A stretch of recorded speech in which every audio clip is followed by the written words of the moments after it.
Early winter is the darkest, gloomiest time of year, but it's also a turning point. The days will soon be getting longer, and it's only a few short months before the bulk of sowing begins in earnest.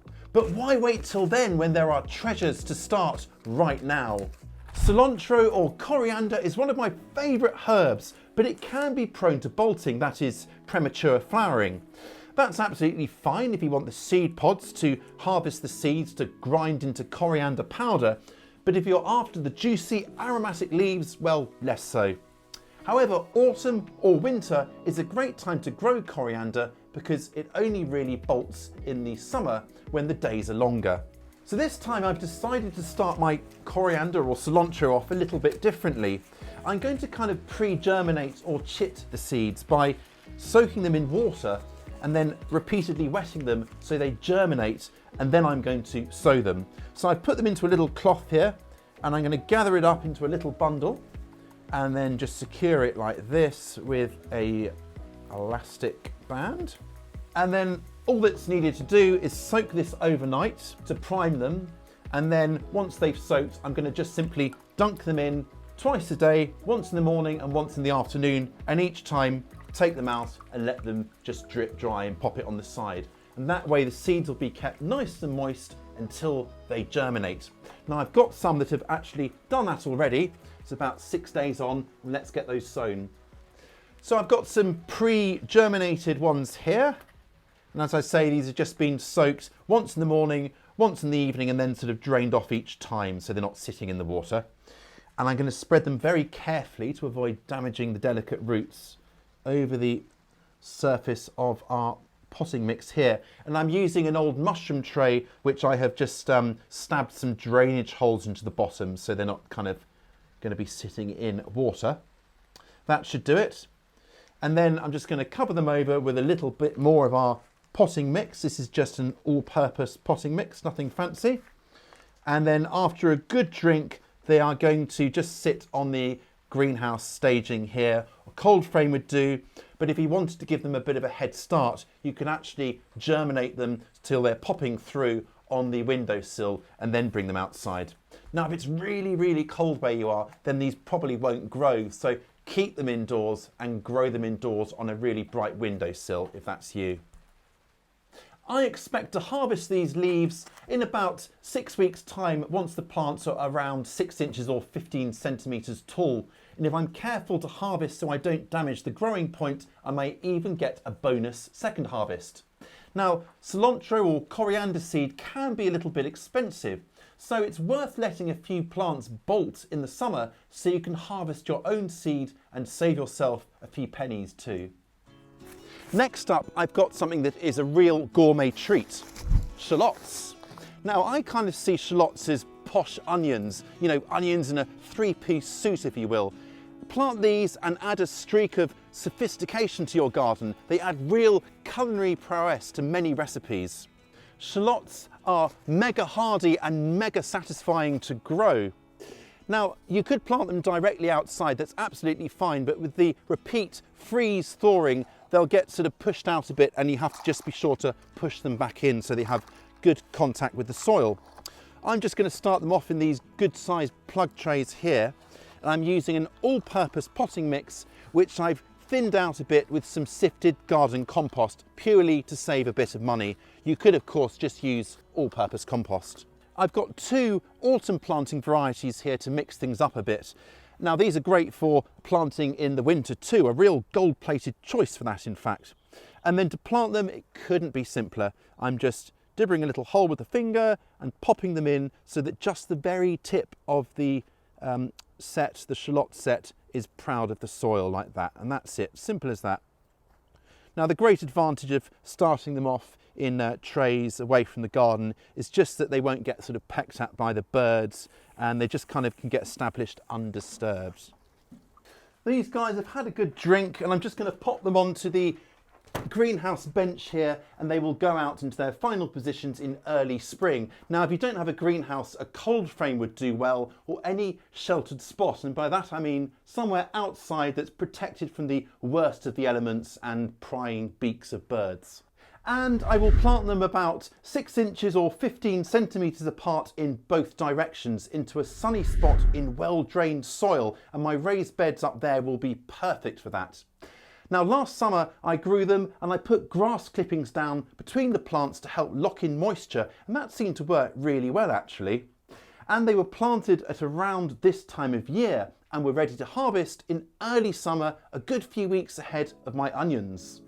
And here are some of them, look, from last summer, and they're still going strong. That's what I love about shallots, they store for absolutely ages. In our last sowing video, we started off onions from sets, and here they are, look, they've really come on nicely.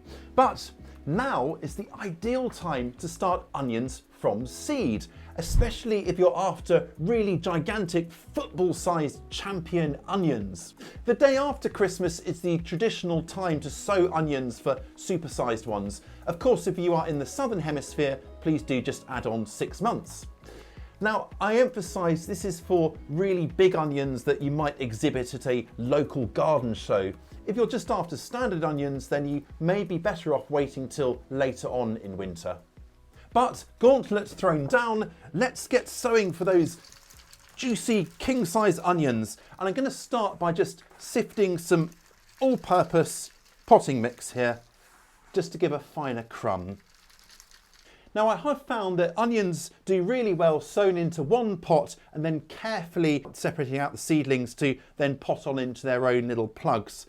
However, ideally onion roots should not be disturbed. So in the interest of maximising our chances for super-sized bulbs, I'm going to sow directly into these little plug trays here. Now I'm sowing a variety that is specifically sold as being great for exhibiting because it produces giant bulbs. I've got a little list of other suitable varieties here, so do try and see if you can source one of those if indeed big bulbs are your priority. Once we finally get into the seed packet, oh, there we are. Right, I'm going to sow 2 seeds per plug, and then if they both germinate, I will just gently pull out or snip off the smallest seedling just to leave 1. And I'm sowing 2 just to kind of make sure we do actually get 1 per plug. To get these germinated, I'm going to bring them indoors into the warmth of the house, and then they will come back out here once they're up. And then as light levels improve within about a month or so, growth should really start to pick up. Now, if you want to really maximise your chances, then try growing them under grow lights for the first month or so to really give them a head start. And look, if you don't have a garden, by the way, or your winters are really, really harsh, we're going to be looking at some other options for growing indoors shortly, including some lovely basil and really lovely microgreens. The seedlings will go out in early spring, about 1 foot or 30 centimetres apart in both directions for really big bulbs, though mine will probably go out about 6 inches or 15 centimetres apart for sort of standard sized bulbs. I'm not too worried about getting them massive. However, I'm going to hold some of the plants back to see if I can get those super sized bulbs. And to do that, I'm going to pot them on in stages into progressively bigger pots until I eventually get 1 plant into a pot this kind of size. This is 3 litres or just over half a gallon in size. And they'll need careful watering and feeding, but hopefully I'll get some big bulbs to show off with. I promised you some treats to grow indoors. Perfect if you've got green fingers and thumbs but don't have a garden. And I've got a beautiful one, basil. Now basil is a great one to grow on a windowsill or under grow lights. Perfect at a grim time of year to reignite those senses of summer. Bring a little sunshine into your life, I say. I'm going to fill my, 4-inch or 10 centimetre wide pots here with a sifted all-purpose potting mix. Now I've gone for a classic sweet basil, sometimes sold as Genovese basil, and I've chosen that because it's very versatile, very reliable, and the seeds are generally very cheap. So I can make multiple sowings throughout the winter without breaking the bank. There are of course lots of other basils that you can be sowing, so do explore if you want a bit of variety. Now to sow, I'm just gonna very carefully scatter, I don't know, maybe 20-30 seeds thinly over the surface like this. And then I shall just cover them over with the merest suggestion of potting mix, and we just want the very smallest amount so that the seeds only just go out of view. Just pat it down like that. And then to water, so we're not unsettling the seeds, I'm just going to spray them this time with this mister here. Let's give them a good soak. But then to help them germinate, on goes a bit of clear plastic. And what this will do is create a lovely humid environment in there that will just help them to germinate and grow. And there it is, supported in place. Once these have popped up, I will remove the plastic cover. Now these will grow great on a sunny windowsill. There's some lovely light coming through here actually, and if I clean the windows there might be even more light. But at my more northerly latitude at this time of year, the light quality isn't reliably good, so I'm going to get better results if I grow these under some grow lights. Right, they're going to go in here, and I'm going to keep these lights on for about 14 hours a day, so they'll go on in the morning when I get up, and then off about an hour or two before bedtime. Now you'll have to excuse the state of these grow lights. These are pretty old and I'm improvising with these placemats to keep them up. But obviously if you've got decent grow lights that are adjustable, start off low and then raise them gradually as the seedlings and plants grow so the foliage never touches the lights. And if these do grow a bit thick, I will just pull out some of these seedlings so they're not too dense. We're going to be sowing some microgreens shortly, but before we do that, just let me show you this. These are my oyster mushrooms, which I'm growing in a bucket, and they're just about to explode into life. There'll be a full video on this in the next coming weeks or so, so do make sure you're subscribed if you're not already, so you don't miss it. Now there is little point having a chunky lighting setup like this for just 2 pots of basil, so what else can we grow under here to make the most of it? Well, anything compact and leafy would be great, but one family of gourmet greens I absolutely love is microgreens. Now microgreens are just the seedlings of bigger crop plants that are harvested at the seedling stage. These young little plants are little explosions of flavour that will bring any dish to gourmet life. I'm starting 3 microgreens today, all nice and easy and all nice and tasty. We've got some mustard here, some sunflower seeds and some pea seeds, and these are all really cheap to start as well. The mustard seeds you can buy in seed packets, or you can buy them as this ready-to-use cooking spice here for Indian recipes. The sunflower seeds come bulk in big bags like this for feeding the birds. And then the peas, this is a great way to use over leftover peas, which is what I've done here. Now, before we sow, you have to soak the sunflower seeds and the pea seeds overnight, and these have been soaking overnight. And if you compare actually, you can see these are the original wrinkled seeds here, and these are them after just soaking overnight. I'm going to be sowing into these little flats or seed trays like this.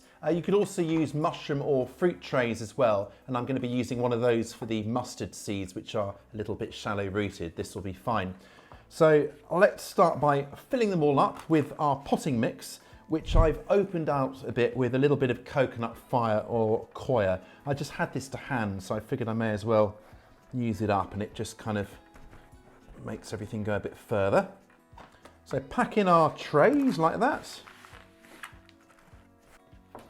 I want to create a nice flat and firm surface, so I'm just going to press down with this flat bottomed pot here just to get it nice and level, and just top in around the corners if it does go a bit kind of sunken like that. And now you know what time it is, it's sow time. Sorry, love saying that. Right, okay, we got all filled up. I've drained off my peas and sunflowers, and now I'm going to sow them quite thickly so the seeds aren't actually touching. Because remember, these will be harvested at a much younger stage. They're much thicker than they would be if we were growing them for crop plants. I want the seeds to be in good contact with the potting mix, so I'm just going to press them down a bit just to kind of get them nice and firmly in there. Not so hard that they split or anything, just so they make good contact. There we are. And then to water them, again, I don't want to disrupt them, so I'm just going to go in with our sprayer again.